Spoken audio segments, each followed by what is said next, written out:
તાપી જિલ્લાના નિઝર તાલુકાના દેવાડા ગામનો મામલો વધુને વધુ વણસતો જોવા મળી રહ્યો છે। ત્યારે આ સમગ્ર મામલો હાલમાં પોલીસ મથકે પહોંચ્યો છે। તાપી જિલ્લાના નિઝર તાલુકાના દેવાડા ગામ ખાતે નિઝર એપીએમસીના ચેરમેન અને માજી ઉપસરપંચ તથા માજી સરપંચ દ્વારા ગામના લોકોને હેરાન કરવામાં આવે છે અને ધાક ધમકીઓ પણ આપવામાં આવતી હોય છે, તેમજ ઘરે જઈ ઘરેથી ઉચકી લઈ જવાની પણ ધમકીઓ આપવામાં આવે છે તેવા આક્ષેપો સાથે ગ્રામજનોએ નિઝર પોલીસ મથકે લેખિતમાં આવેદનપત્ર પાઠવ્યું હતું।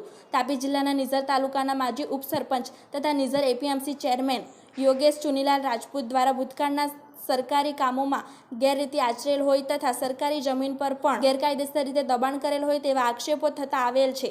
ત્યારે ફરી એક વખત આ માજી ઉપસરપંચ અને નિઝર એપીએમસી ચેરમેન એવા યોગેશ રાજપૂત તથા માજી સરપંચ ધનરાજભાઈ ભીલ તથા ધર્મેન્દ્રભાઈ ચુનીલાલભાઈ રાજપૂત અને ગામના કેટલાક અન્ય ઈસમો દ્વારા ગ્રામજનોને હેરાન કરવામાં આવી રહ્યા છે। આ ઈસમો ગામમાં રાજકીય વગ ધરાવે છે અને ગામના સરપંચ તથા ઉપસરપંચ તરીકે હોદ્દો ભોગવી ચૂકેલ છે અને હાલ ગ્રામ પંચાયતમાં વહીવટદાર મૂકવામાં આવેલ છે। તેમ છતાં વ્યક્તિઓ ગામમાં એવું જણાવે છે કે ગામની સત્તા અમારા હાથમાં છે। આમાં જે ઉપસરપંચ અને સરપંચ સાથે મળીને તેમણે સત્તા દરમિયાન ઘણા સરકારી કામોમાં નાણાંની ઉચાપત કરેલ છે અને હાલ ગામના ઈસમોને ખોટી રીતે રાજકીય રીતે ગામમાં ઝઘડો ઊભો કરાવે છે। આ વ્યક્તિઓ તથા તેઓના ગુંડાઓ સાથે સંબંધ હોય જે તે ગામના લોકો વિરોધ કરે તો તેઓને ઘરે જઈ ઘરેથી ઉચકી લઈ જવાની ધમકીઓ આપે છે તેમજ ગામના લોકોને ખોટી રીતે હેરાન કરતા હોય તેવા આક્ષેપો ગ્રામજનો દ્વારા કરવામાં આવી રહ્યા છે।